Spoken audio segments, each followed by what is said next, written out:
China's spent years courting Europe, but some of China's best laid plans are becoming its biggest failures.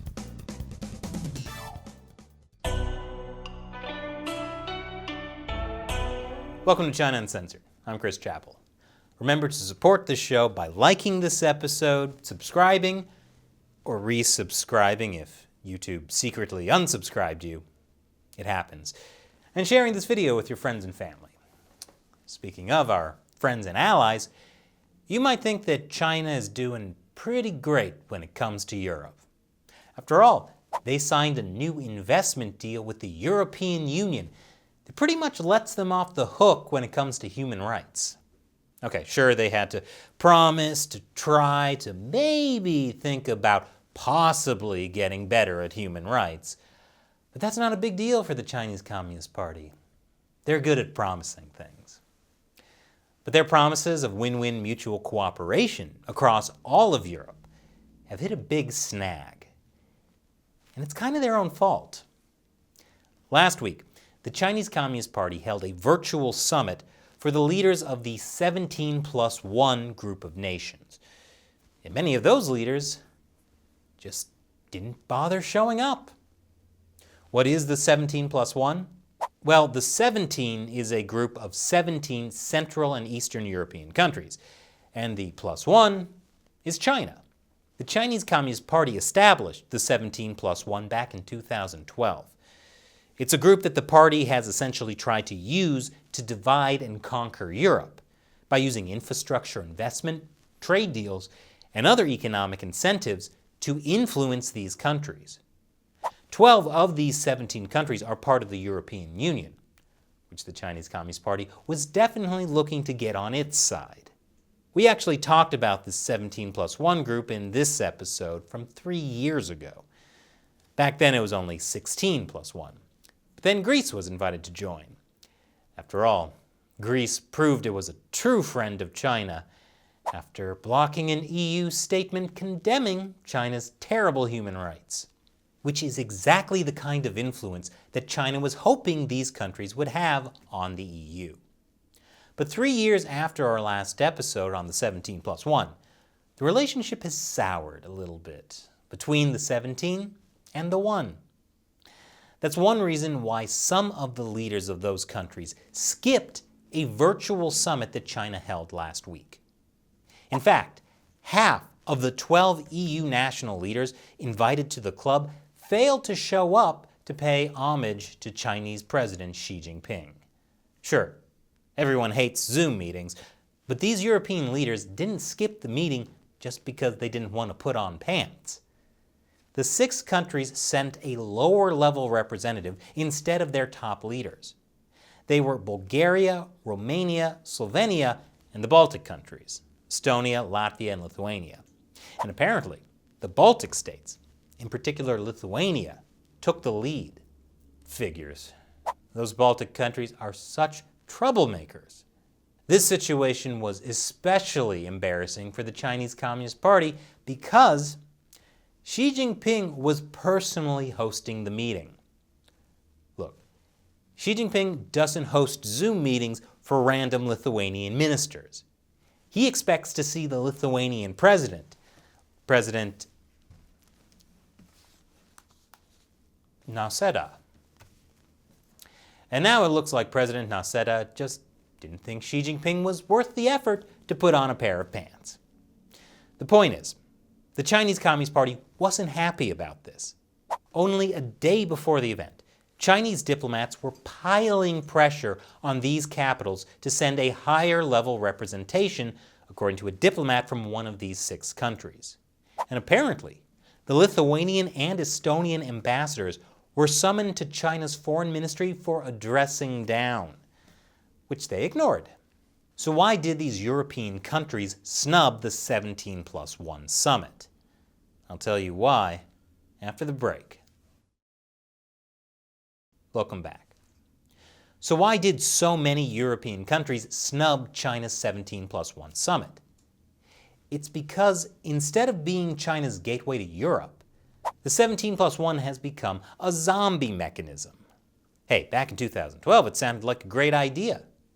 China wanted to come to Central and Eastern Europe, and it was looking to spend.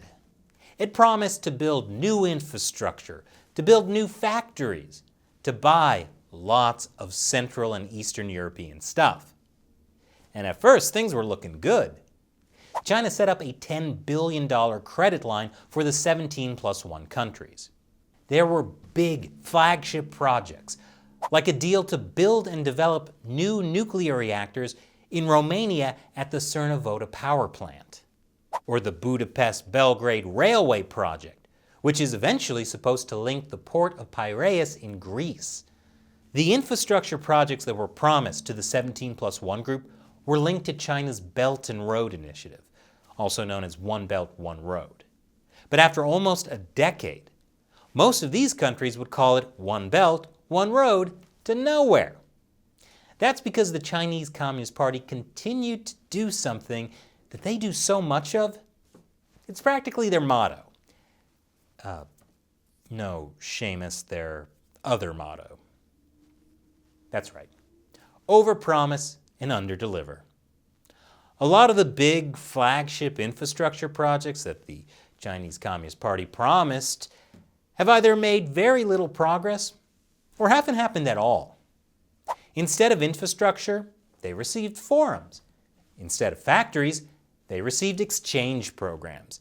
And instead of exports, they received summer camps. So these countries were expecting investment in economic revitalization, but instead, they got a Zoom meeting. Which explains why they don't think it's worth putting on a pair of pants for Xi Jinping. Well, that and none of us fit into our pants anymore after a year of coronavirus lockdowns. Speaking of overinflated waistlines, that flagship Budapest-Belgrade railway project has been called a white elephant, a project whose cost outweighs its usefulness.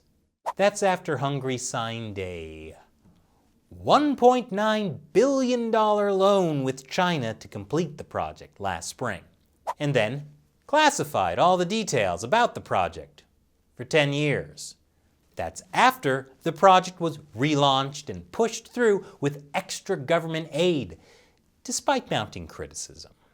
And fun fact, the railway is designed to ship Chinese goods from Greece to Western Europe, but key sections in the Balkans are missing. I'm sure they'll get around to building those later.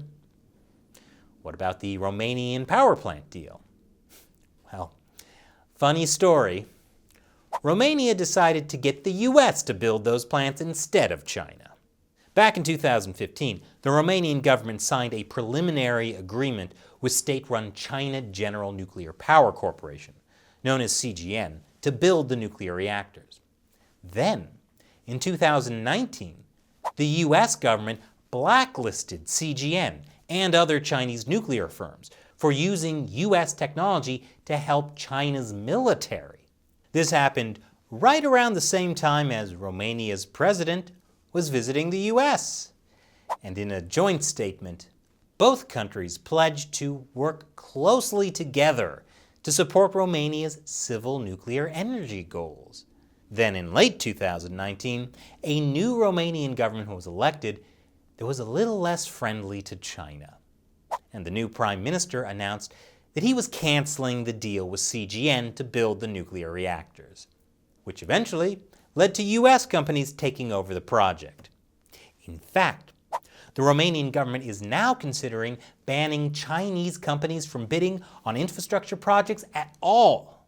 That's something that's happening in the Czech Republic as well.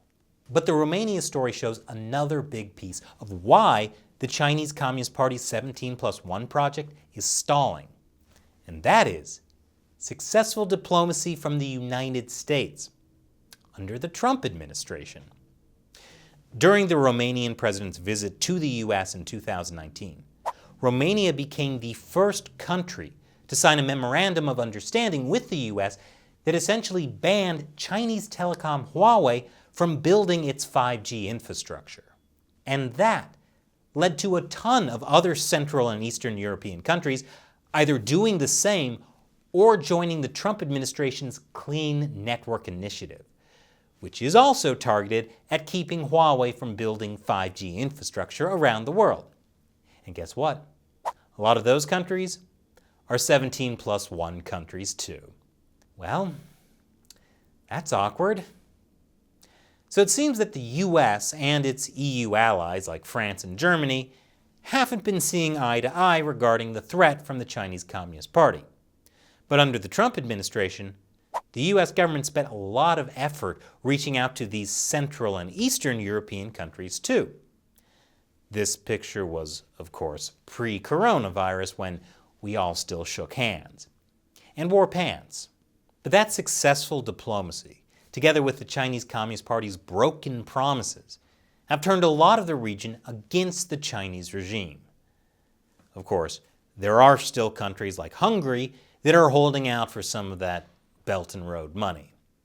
But the disillusionment among many 17+1 countries is real. Will that affect the rest of the EU? I guess it depends on how much they believe in the Chinese Communist Party's promises. And now it's time for me to answer a question from the China Uncensored 50-cent Army. Those are viewers of the show who support China Uncensored on the crowdfunding website Patreon. We wouldn't be able to do these episodes without you.